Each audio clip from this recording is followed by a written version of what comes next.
आसाम में जो 10 से 12 लाख हिंदू भाई बहन के नाम नहीं आए, अमित शाह उनको सिटीजनशिप देंगे नहीं देंगे? बोलेंगे हम बराबर देंगे। वो 1.5 लाख मुसलमान का क्या करेंगे फिर आप? अच्छा वो तो 10 से 12 लाख भारतीय है, नहीं है भारतीय है आप बोल रहे हैं? नहीं आप बोल रहे हैं, नहीं आप बोल रहे हैं 10 से 12 लाख भारतीय और 1.5 लाख नहीं है मुसलमान। किसी और थम्सअप को जाकर ज्ञान दिए। ये जो दुम छल्लों को, जोकरों को बिठाकर इंटरव्यू दिला रहे ना ये लोग, उनको ना CAA का फुल फॉर्म आता, ना उनको कुछ NPR NRC के बारे में मालूम। हाँ, मगर गुलामी और चमचागिरी करना आता उनको। आप स्टेटलेस बनाना चाहते हैं भारत की सब 17 करोड़ मुसलमानों को। अगर मेरे ही देश में मैं स्टेटलेस बन जाऊंगा महज इस बुनियाद पर कि मेरे दादा का बर्थ सर्टिफिकेट मेरे पास नहीं है, तो फिर क्या मैसेज दे रहे हैं आप? 10 साल में आपने नहीं किया वो 5 लाख कश्मीरी पंडितों को। वो कौन सा रिलीजन है उनका? हिंदू नहीं है वो, भूल गए बीजेपी उनको। हैदराबाद की आवाम इस पार्लियामेंट के इलेक्शन में इस कानून के खिलाफ वोट देगी, बीजेपी को हराएगी।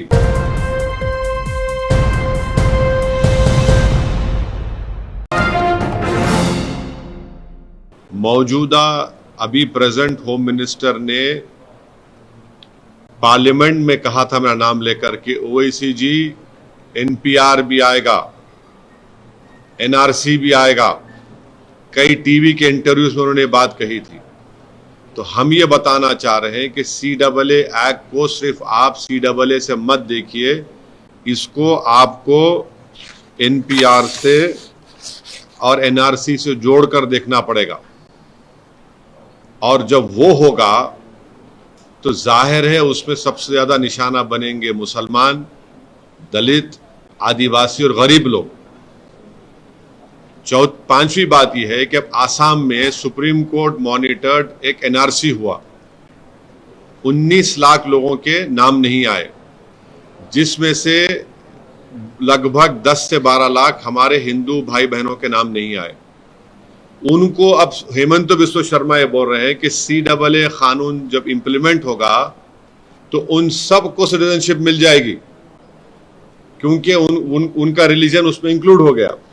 अब उसमें 1 लाख से 1.5 लाख या 2 लाख करीब जो मुसलमान नाम है, उनको इसका फायदा नहीं मिलेगा। ये बताइए, ये नाइंसाफी नहीं है तो क्या है?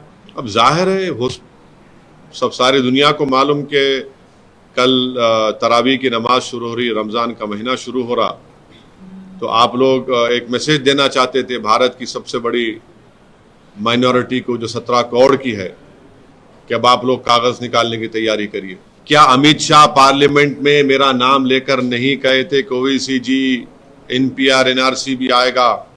क्या अमित शाह कई टीवी इंटरव्यूज में नहीं कहा था कि NPR NRC आएगा? जब CAB था, बाद में CAA हुआ, एक्ट हो गया। वो जब CAB बिल था, जब उनका ऑन रिकॉर्ड इंटरव्यू है पार्लियामेंट में, उन्होंने कहा है अगर मेरे ही देश में मैं स्टेटलेस बन जाऊंगा महज इस बुनियाद पर कि मेरे दादा का बर्थ सर्टिफिकेट मेरे पास नहीं है, तो फिर क्या मैसेज दे रहे हैं आप? आपका यही मकसद है। और बुनियादी फंडामेंटल बात यह है कि आप मजहब की बुनियाद पर कानून नहीं बना सकते। और हम पूछ रहे हैं कश्मीरी पंडित जो 5 लाख बाहर है कश्मीर, उनका बारे में कौन बात करेगा? क्या अमित शाह ने पार्लियामेंट में नहीं कहा था कि देश में NRC NPR होगा? झूठ है वो। जब वो होगा तो क्या होगा बताइए?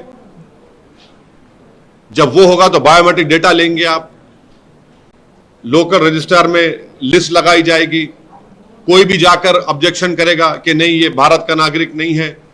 अब सिलसिला शुरू, उसके बाद डाउटफुल सिटीजन मैं हो जाऊंगा। मेरी बात चले तो मेरी बात चलेगी ना तो 5 लाख कश्मीरी पंडित को लेकर जाऊंगा मैं, जो 10 साल में आपने नहीं किया। 10 साल में आपने नहीं किया वो 5 लाख कश्मीरी पंडितों को। वो कौन सा रिलीजन है उनका? हिंदू नहीं है वो, भूल गए बीजेपी उनको।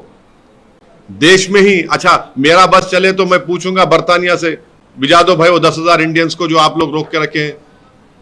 आप लेने तैयार नहीं है उनको।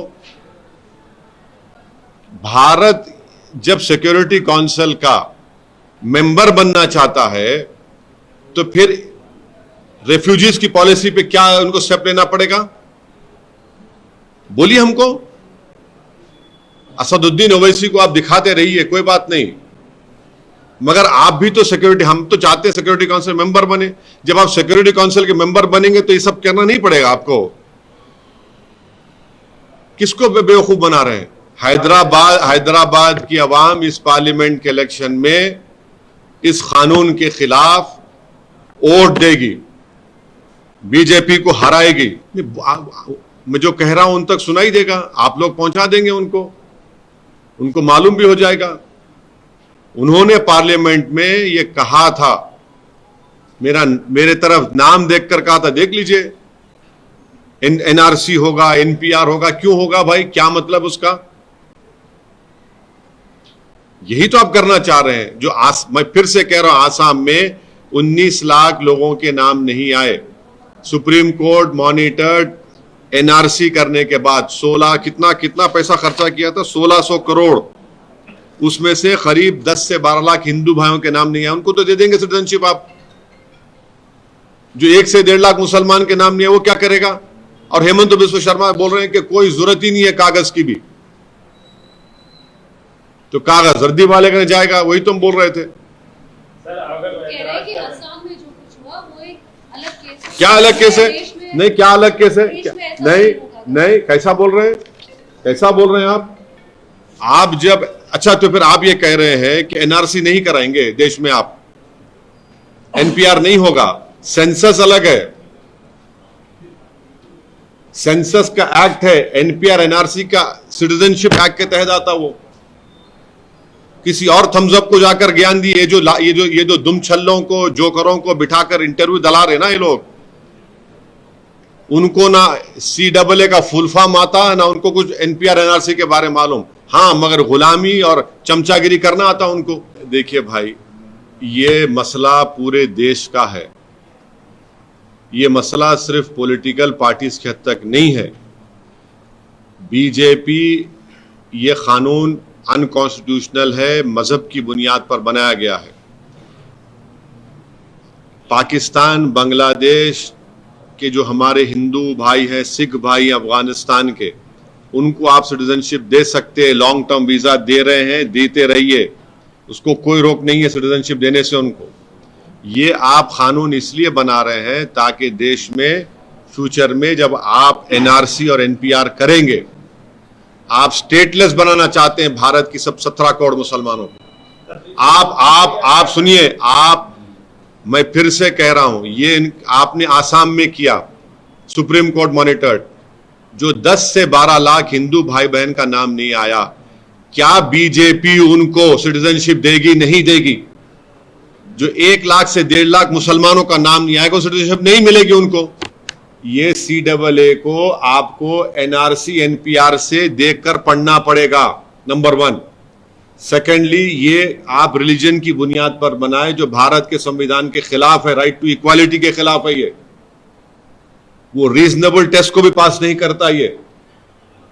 और आसाम में जो 10 से 12 लाख हिंदू भाई बहन के नाम नहीं आए, अमित शाह उनको सिटीजनशिप देंगे? नहीं देंगे। बोलेंगे हम बराबर देंगे। वो 1.5 लाख मुसलमान का क्या करेंगे फिर आप? वही जब सुप्रीम कोर्ट मॉनिटर्ड आपके वहां पे एक्सरसाइज हुआ एनआरसी का आसाम में, वो पूरे देश भर में कराना चाहेंगे।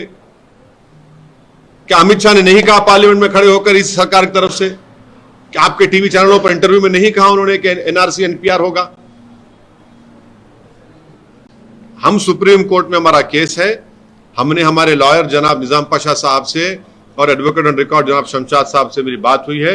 हम सुप्रीम कोर्ट में जाएंगे ताकि इसके ऊपर हमको जाके सुप्रीम कोर्ट बोलेंगे कि जब तो आप गवर्नमेंट ने कहा था कि रूल्स नहीं बने, अब रूल्स बने, इसको देखिए। अच्छा, वो तो 10 से 12 लाख भारतीय है, नहीं है भारतीय हैं, आप बोल रहे हैं। नहीं, आप बोल रहे हैं, नहीं, आप बोल रहे हैं 10 से 12 लाख भारतीय और 1.5 लाख नहीं है मुसलमान। यही तो हम बता रहे हैं कि आपने जो कानून बनाया रिलीजन के नाम पर, वो गलत है।